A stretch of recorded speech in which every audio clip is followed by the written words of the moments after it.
Chapter 19. Young and Beautiful. I feel like I've outgrown high school. Tilly pouts at her reflection in the mirror. I can't believe we still have 2 more years. Cornelia and I roll our eyes. Honey, Cornelia says, you're 16, 5'9", and 155 pounds.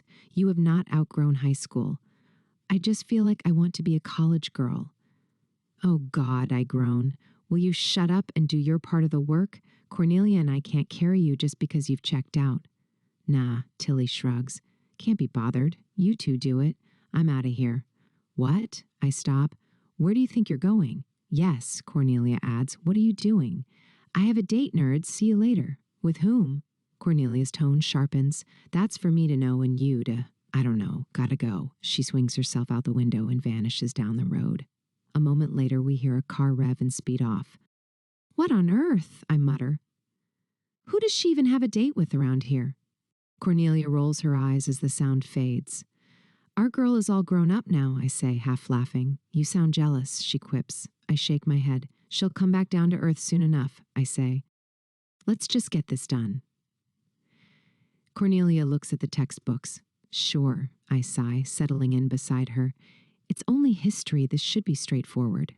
You say that, she says, but it's still mindless work. We'll be done within the hour if we pull our socks up. I reply, Cornelia and I are growing closer now that Tilly's in her I've outgrown high school phase. It's not as much fun when Tilly's sulking and being difficult. When I call Miss Mary, she says Tilly will come back around. She's just a little ahead of us. I feel embarrassed. I'm not ahead in my maturing process. I'm just a bog-standard 16-year-old girl. Well, kind of. Cornelia doesn't care. She has a confident sense of who she is. She's unapologetically herself and sees no reason to be otherwise. In that way, she's fun. We can be silly and childish together, which embarrasses Tilly. When I'm with Tilly, I always have to be on my toes. She's genius-level clever and the best-dressed girl at school. She's a little haughty, though she lacks softness. But Tilly doesn't have time for softness. She's already seen through it all. And right now, she's having an affair with a married man. It's both exciting and troubling. It could ruin her reputation and her future prospects. I shudder to think what would happen if anyone found out about me and the boy, and our summer of sin. Jesus on the cross, please never let anyone find out. I'd be branded the Scarlet Woman of Farmington. Grandpa George could take me out of school if he found out and put me in a mental institution. I don't think he would, but I think he could. I don't go to New York with Tilly for Thanksgiving or Christmas. Instead, I go home to Miss Mary. The boy is dressing flashier, wearing his hair in a rebellious way, and has grown flamboyant in his presentation. At first, I laugh when I see him, but there's a new, deeper affection for him. Look at you, my little flower. You're in bloom, I exclaim. You like? He asks, twirling for me. Oh, yes, baby. You look marvelous. I do. He grins and flaps his arms, turning away to throw a coquettish glance over his shoulder, and I can't help laughing at his pageantry. I'm seeing a movie star here. Marlon Brando, but better because it's you, more panache. Right, he grins, then picks me up and slings me over his shoulder with sudden ease. Come here, you. What's got into you? I ask, giggling. I'm just happy to see you. What's brought on all this change? Well, he says, I figured I was a man now, after this summer and all, so I decided to start acting like one. And you always say I ought to dress however I want, so I just went with it. That's good, I smile. But you're still shy? Yeah, he replies. I can't shake the shyness. It's only around you that I'm not. Outside the family, I'm not like that. I think I'm even less inhibited around you than anyone else, he adds, brow furrowed. I wonder why that is. Don't think about it too much, I say. You might muddle everything up. I reckon you're right, he says. Hey, I say, have you learned any new songs? Would you play for me on that old box of yours? As a matter of fact, he grins. Let me just go get it. He plays something new, bluesy, with a stirring quality in his voice I haven't heard before. The floorboards groan under his feet as he stomps to the rhythm. It's like the whole house is moving with him, and as he becomes lost in the music, his body catching more of its fire, a new room paints itself inside of me with that red paintbrush that marks all the new adventures in my life. When he finishes, I just stare. What? He asks, suddenly self-conscious. Nothing, I say. That was really something, hot damn. He laughs. You really think so? He is suddenly vulnerable and self-aware again. Yeah, I say. Now come here, you. I want to be as close to him as possible, but somehow it's never close enough. Hey, I say, I might not come home much for the foreseeable future. I have to put a lot of work into school. They demand academic excellence, and I'm just a little above average. No, you're not, he says. You're way above average. Thank you, but I really am not. Anyway, I continue, why aren't you making more of an effort at school? Don't you want to excel? Nah, he says, not really. What would it matter if I did? He looks out the window. I ain't got no money to go to college anyway. He glances around my bedroom, as if trying to say I'm spoiled. Why do you want to excel so much? He asks. It's not that you need to go out and get a job once you're done. I just really love school. I sound almost apologetic. What do you want to do after school? I ask.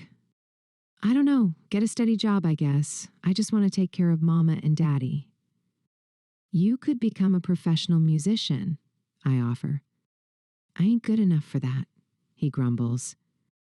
You could be, I say, trying to catch his eye. You really are very good. You could take over the world if you just keep at it.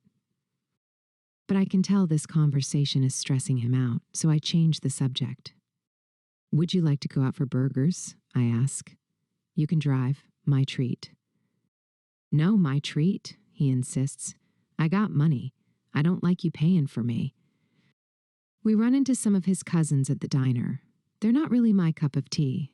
There's a lot of insecurity in the air, and it comes out as rowdiness. Stop being judgmental, I tell myself. Everyone's just doing the best they can with whatever they've got. Yes, that's it. The boy slides into the booth next to me and puts his arm around me. What's cookin'? He asks. Chapter 20, Till I Waltz Again with You. Jean Tierney is visiting the school. She used to go here. It's a fancy school. One of Cary Grant's wives, the one related to Tilly, is an alumna. All the Bouvier Beals, too. Lee was here until last year. She's Jackie's sister. I didn't like Lee much. I can't quite put my finger on why, just something about her, and seriously, who am I to judge? I'm a floozy, sneaking around with a working-class Southern boy whenever I get the chance. That's something Lee Bouvier would never do. I don't know how Tilly gets away with her affair. She's been reclusive this past year, mixing mostly with the seniors. I hope Miss Mary's right. I hope Tilly comes back around. Jean Tierney is the most beautiful movie star who has ever lived, says Barbara, who wants to be an actress too. Everyone's excited she's here. We're peeking through the windows as she arrives with her publicist. Cornelia and I walk past her and Mrs. Johnson in the hallway, both of us curtsying before we catch ourselves. We burst out laughing as soon as we're outside. Why on earth did we do that? Cornelia asks. I don't know, I giggle. She's like a queen, isn't she? Those Hollywood people are lit from within, Laura sighs. Like gods, Elise adds. We all agree, untouchable, unreachable stars. Tilly sits next to us in the auditorium. Hey, ladies, she greets as she takes her seat. Oh, her ladyship has decided to join the lowly peasants, Cornelia quips. Tilly shoots her a dark look. What's the matter? Didn't Lizzie and her crew want you with them? Cornelia won't let it go. Oh, do be quiet, Tilly mutters. Birdie's happy to see me, aren't you, Birdie? Of course I am, I say. We all are. And just like that, on the day one of the Olympians visits, Tilly is back with us. She's ended her affair. It all went a bit wrong in the end, is all she'll say. I can't go into detail to protect the guilty parties, I'm so relieved she's back I don't press her. If she wants to share, she will. Cornelia wants to push, and she doesn't understand why I don't interrogate Tilly. Connie, I tell her, Tilly will share what she wants to share. Leave it. It's highly irregular to push someone into saying more than they wish. Well, call me irregular then, Cornelia rebels. Letters from home become less frequent. The boy is juggling school and after-school jobs. In April, he writes to say, he performed Till I Waltz Again with you in a talent show. He says it was for me, but since I wasn't there, it's my fault if he ends up waltzing with someone else. I laugh out loud, but I do miss him. He continues, no one knew who I was before, but they sure do now. Mabel says she's seen him out with more than one girl. None as pretty as you, she assures me. I wonder why that matters. I'm not great at writing anymore either. I stay up east for weekends and school breaks, visiting New York or the seaside with friends. Tilly is back as my #1 best friend. I kiss Topper at a summer ball in the Hamptons and feel terrible about it. When I return home in August 1952, I tell the boy. He says he doesn't mind. Then he asks, almost as if he's testing me, if I've really only kissed one other boy. He seems very busy these days. Well, I have to work, he says, sounding distant. I play tennis with Mabel, feeling a little disheartened by everything.